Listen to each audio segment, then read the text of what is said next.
Hello and welcome. Today, we're going to dive into a topic that is absolutely essential in the professional world: employee motivation.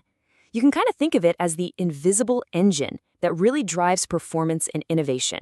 So the big question is, what actually fuels this engine? Take a look at this number, 13%. What do you think that means? Well, according to some major research from Gallup, this is the percentage of employees worldwide who are actually engaged in their work. That means a staggering 87% are not.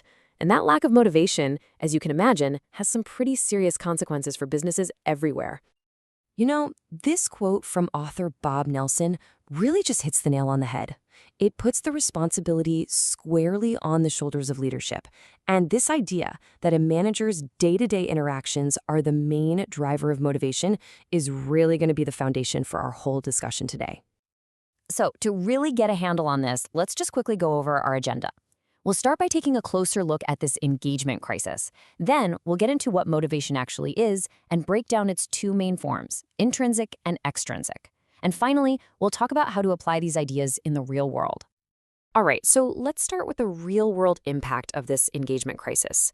You see, this isn't just some abstract idea. It has very real and very costly consequences for companies.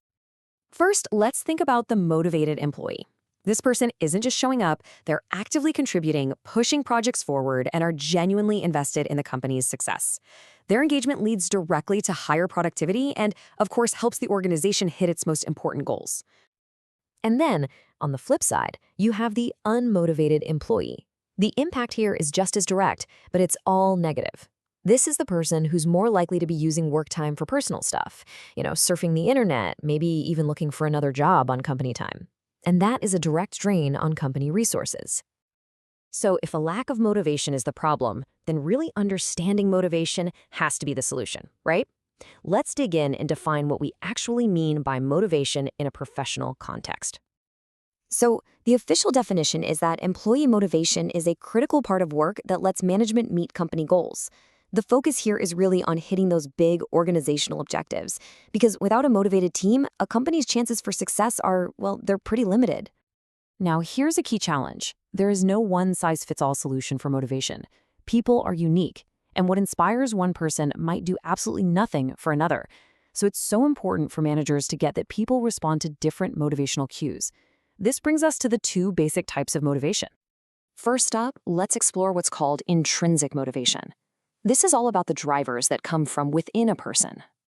So, intrinsic motivation is when your reason for doing something comes from your own personal beliefs. You're not doing it for some external reward, you're doing it because it lines up with your values or it just satisfies a deep personal desire. And this type of motivation can be incredibly powerful. This table gives us a few great examples of these internal desires. For some people, the driver is power, the chance to have influence. For others, it's acceptance, that feeling of being valued by your coworkers. It could also be curiosity, that need to learn new things, or even social status, the drive to feel important and respected. These are all really powerful internal forces. Okay, now let's flip to the other side of the coin, extrinsic motivation. This kind of motivation is all about the external stuff. Extrinsic motivation happens when the push to do something comes from an outside source. In this case, your desire to do a task is really controlled by an external factor, like a potential reward or trying to avoid a bad outcome.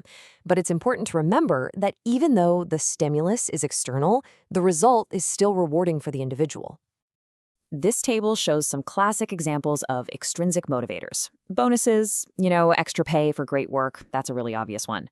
A good benefits package with insurance and vacation time is another. Public recognition, like an Employee of the Month award, gives you status. Even things like company parties or sports events can work as external rewards. All right, so we've looked at the inner drive of intrinsic motivation and the outer reward of extrinsic motivation. Now let's bring these two ideas together and see how they work in the real world. So here's a simple side-by-side comparison. Intrinsic motivation comes from inside, and it's driven by personal beliefs and desires, like wanting more influence or just wanting to learn. In contrast, extrinsic motivation comes from the outside world and includes things like bonuses, awards, and benefits. Basically, one is about the satisfaction you get from the task itself, while the other is about the reward you get for doing the task. So here's the most important point of all. It's not about choosing one over the other. The very best managers don't just rely on bonuses, and they don't just rely on inspiring speeches.